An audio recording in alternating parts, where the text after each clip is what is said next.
ఇక డీటెయిల్స్లోకి వెళ్తే వైద్య రంగంలో వస్తున్న ఆవిష్కరణలను వైద్యులు ఆకలింపు చేసుకునేందుకు ఈ సదస్సు ఎంతగానో దోహదపడుతుందని ఏపీ సిఓసి కాకినాడ సభ్యులు డాక్టర్ వై అనురాగమయ్య పేర్కొన్నారు. Andhra Pradesh conference of ఒబిస్టిక్ and gynaecology society ఆధ్వర్యంలో స్థానిక రంగరాయ మెడికల్ కళాశాలలో ఆడిటోరియంలో 2 రోజుల పాటు నిర్వహించిన సైంటిఫిక్ ప్రోగ్రాం ఆదివారంతో ముగిసింది. ఈ సదస్సుకు సుమారు 1300 మంది వైద్యులు ఆంధ్ర, తెలంగాణలతో పాటుగా 15 మంది జాతీయ స్థాయిలో హాజరయ్యారు. ఈ సదస్సులో నూతన ప్రసూతి వైద్య విధానంపై చర్చించారు.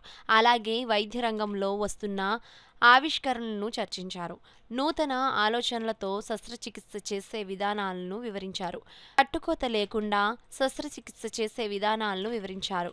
కోలా శశికళ, పద్మశ్రీ మంజుల అనగాని, కలకత్తాకు చెందిన భాస్కర్ షా, శాంతికుమారిలు నూతన వైద్య విధానంపై బోధించారు.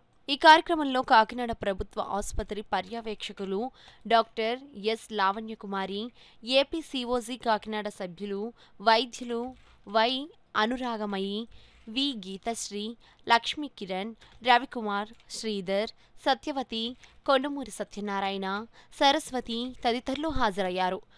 ప్రాబ్లమ్స్ మీద ఎక్కువ డిస్కషన్ జరిగాయి ఈరోజు. అలాగే ఎండోమెట్రియోసిస్, ఇన్ఫర్టిలిటీ వీటి మీద కూడా జరిగాయి. ఈరోజు సదస్సు కూడా సక్సెస్ఫుల్గా జరిగిందండి. స్పీకర్స్ అందరూ నేషనల్ ఫ్యాకల్టీ వచ్చారు. మహారాష్ట్ర నుంచి, బెంగాల్ నుంచి, వెస్ట్ బెంగాల్ నుంచి, తర్వాత బెంగళూరు, కర్ణాటక నుంచి, చెన్నై నుంచి కూడా వచ్చారు. వాళ్ళందరికీ మనం రాయల్ పార్క్లో అరేంజ్ చేసాం. మీరు సాటిస్ఫై మేడం? మొత్తం 2 రోజులు వర్క్షాప్ సాటిస్ఫాక్టరీగా జరిగిందండి. కాన్ఫరెన్స్ సక్సెస్ఫుల్గా జరిగింది.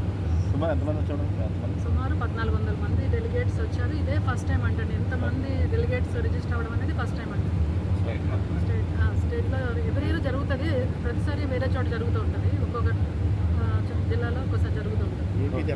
మన కాకినాడ నుంచి 20 ఏళ్ళ తర్వాత